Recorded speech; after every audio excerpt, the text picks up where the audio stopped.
Hello students, कैसे हैं आप। मैं फिर से आ गया आपके सामने, Bedi sir from Bedi college of physics Amritsar. तो हमारी कंपिटिटिव सीरीज चल रही है बच्चों, बहुत अच्छा रिस्पांस मिल रहा है, बच्चे देख रहे हैं, क्वेश्चंस नोट डाउन कर रहे हैं, अच्छे अच्छे नोट्स बना रहे हैं।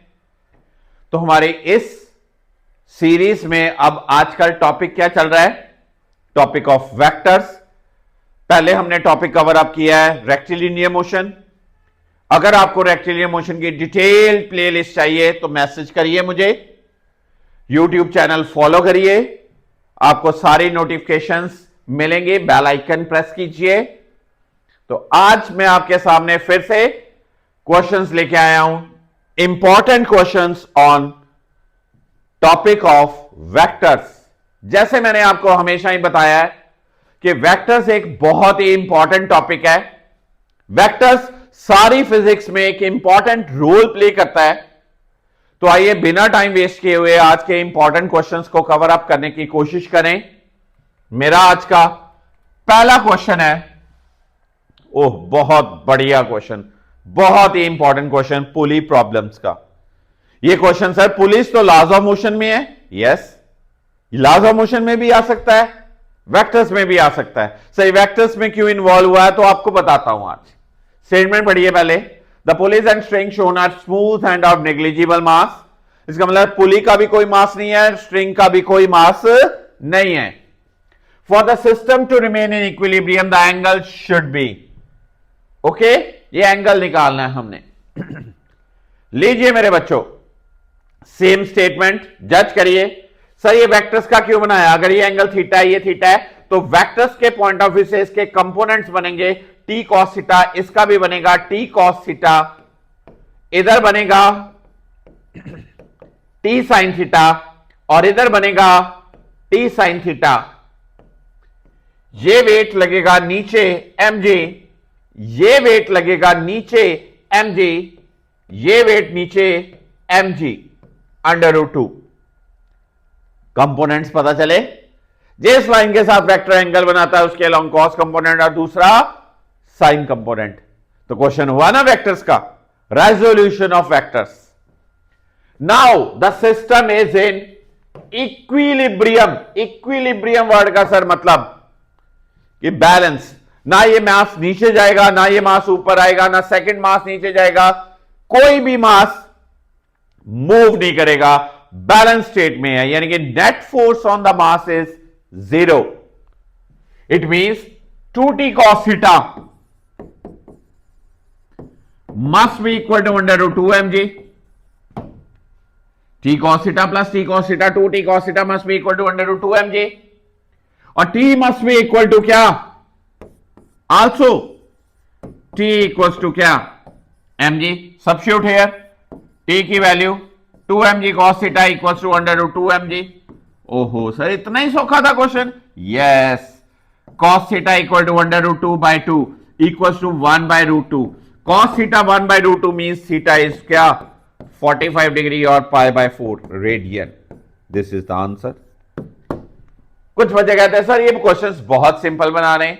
यस, ये बहुत बेसिक क्वेश्चंस हैं, सिंपल हैं, पीवाईक्यूज हैं, और कई ऐसे बच्चे हैं जो पीवाईक्यूज कर नहीं सकते अटेम्प्ट, अलग अलग बुक्स नहीं है कई बच्चों के पास, उनकी हेल्प कर रहा हूं मैं ये कवर अप कराने के लिए। Clear. Second question, the sum of magnitudes of two forces acting at a point is 18 and the magnitude of their resultant is 12. Now the resultant is at 90 degree, the force of smaller magnitude. This is a very important word. Then their magnitudes are. आइए locate करें। Question की statement फिर से आपके लिए सामने है। कहता है दो फोर्सेस का सम जो है वो क्या है, 18, और उनका रिजल्टेंट क्या है, वो है 12।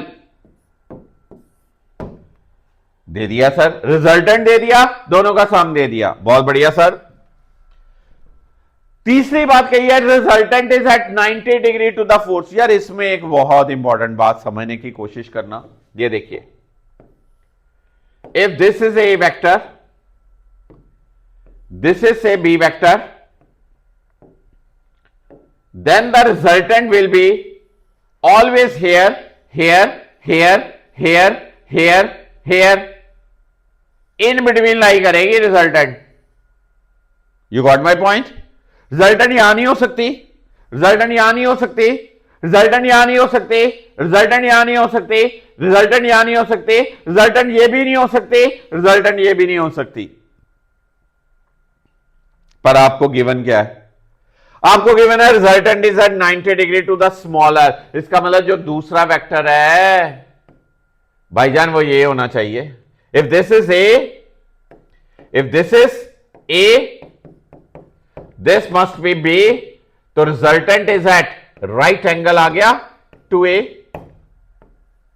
इसका मतलब जब जब किसी क्वेश्चन में आपने टिप हमेशा याद रखना, जब जब ये मेंशन हो resultant is at right angle to one vector, resultant is at right angle to one vector, resultant is at right angle to one vector, then the vectors must be having obtuse angle between them.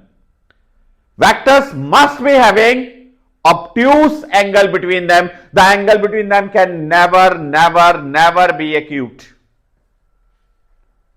Sir ये बात समझ लगी अब, बहुत बढ़िया. tan beta, beta की value दी हुई है आपको 90. क्या होता है? b sin theta over a plus b cos theta. tan 90 तो इनफाइनाइट होता है, नॉट डिफाइंड है. It means what? a plus b cos theta must be equal to 0 और cos थीटा इक्वल्स टू क्या? Minus a by b.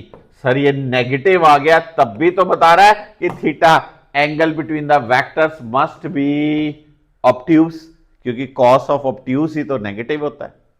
Sir अब बात समझ और अच्छे से लगी, बहुत बढ़िया. अब आर स्क्वायर किसके equal? A square plus B square plus 2ab cos theta. It is A square plus B square plus 2ab cos theta की value minus a by B B cut गया, क्या बना? A square plus B square minus 2a square, क्या बना? B square minus A square. इसका मतलब R square किसके equal आ गया? B square minus A square. R is 12, B square A 18 minus B whole square. यहां से क्वाड्रेटिक बी की बनेगी और फिर अगर बी पता चल गया तो ए पता चल जाएगा. पार्ट आपका है ये सॉल्व करना, आपको ए और बी की वैल्यूज निकालनी. होपफुली कर पाएंगे. The answer would be 5 as well as 13. दो वेक्टर्स की वैल्यूज है, एक वेक्टर 5 आएगा, एक वेक्टर 13 आएगा. क्लियर? तो कंक्लूजन इस क्वेश्चन का कैसे याद रखना है कि जब जब रिजल्टेंट की डायरेक्शन एक किसी वेक्टर के राइट एंगल पे हो तो उन दोनों वेक्टर्स में एंगल ऑब्ट्यूस ऑब्ट्यूस ऑब्ट्यूस. बहुत बढ़िया. Third question. Find the resultant of three vectors OA, OB, OC such that they are having this diagram. This is say OA vector, this is OB vector, this is OC vector. Radius of circle is. इनका तीनों का resultant निकालना है. बहुत बढ़िया simple question है. देखिए solve करते हैं. ये है बच्चों आर वेक्टर, ये है बच्चों आर वेक्टर. दिस इज से आल्सो आर वेक्टर. बच्चों OA equal to R, OC equal to R, both perpendicular, both perpendicular. इसका मतलब इनका रिजल्टेंट क्या होगा? √2R along OB. along क्या? एक वेक्टर R है, एक वेक्टर R है, एक वेक्टर R, एक वेक्टर R. इनका रिजल्टेंट क्या होगा? सेंटर की तरफ होगा. सर सेंटर की तरफ ही क्यों ले रहे हो? क्योंकि दोनों की वैल्यू सेम है. जब दो वेक्टर सेम वैल्यू के होते हैं उनका रिजल्टेंट मिडवे होता है. अब OB vector and resultant in same direction, sir ये भी बात समझ लग गई। Therefore, net resultant, overall resultant under root 2r plus r, यानी कि कितना, this thing, this will be the answer. Is that okay? पहले दो वेक्टर्स, हम तो रिजल्टेंट दो का ही निकाल सकते हैं ना, ट्राइंगल ला, पैरेललोग्राम ला, दो वेक्टर्स पे ही एप्लीकेबल है। आपके पास दो वेक्टर है, एक वेक्टर ये है, एक वेक्टर ये है, इन दोनों की वैल्यू सेम है, इनका रिजल्टेंट सेंटर में होगा। और तीसरा वेक्टर ऑलरेडी सेंटर में लग रहा है, 45 45 तो शो कर रहा है वो, तो निकल पाएगा। सर इतना इजी था क्वेश्चन ये? यस यार, इजी है फिजिक्स, आप ऐसे ही इसको मुश्किल बना रहे हो। सिंपल रेगुलर रूटीन में पढ़ते जाओगे तो ये इजी रहेगा, क्वेश्चंस के नोट्स बनाते जाओगे, अपने टिप्स को यूज करते जाओगे तो क्वेश्चंस बहुत easy. Now my fourth question is a cross b equals to 3 under root 3 a dot b, the value of a plus b is। बहुत बढ़िया, नीट का PYQ है ये क्वेश्चन, 2017 और 18 में नीट में ये क्वेश्चन आया था। तो कैसे करेंगे, सॉल्यूशन देखिए। आपको a क्रॉस b का मैग्नीट्यूड वो क्या होता है, ए बी साइन थीटा होता है। सर मैग्नीट्यूड बोल रहा है, under root 3 a dot b क्या होता है, sir a b cos theta होता है। बिल्कुल सही बात है जी, ए बी कट गया तो tan थीटा किसके इक्वल आ गया, रूट 3 आ गया, तो थीटा किसके इक्वल आ गया, 60 डिग्री आ गया, पाई बाय 3। आपको पूछा क्या है, magnitude of a plus b, इसका मतलब रिजल्टेंट पूछा है, वो क्या होगा, under root a square plus B square plus 2ab cos of 60 लगाऊंगा मैं, cos 60 1/2, तो कटिंग होगी तो क्या बना, A square plus B square plus क्या 2ab इंटू 1/2 कटिंग, तो this will be the answer, A square plus B square plus A B. तो ये थे, इसमें मैंने 4 क्वेश्चंस ही रखे हैं आपके लिए, ठीक है जी। चारों के चारों क्वेश्चन सुपर इंपॉर्टेंट है, कॉम्पिटिटिव जोन में आए हुए हैं, तो बढ़ते जाइए आगे, साथ साथ बढ़ाते जाइए, बाकी बच्चों को भी शेयर करते जाइए लेक्चर्स, कुछ फीडबैक पॉजिटिव नेगेटिव शेयर करिए, सो दैट आपके लिए और अच्छे अच्छे क्वेश्चन लेके आऊं और अपने लेक्चर्स को इंप्रूव करूं। Thank you so much all, God bless you.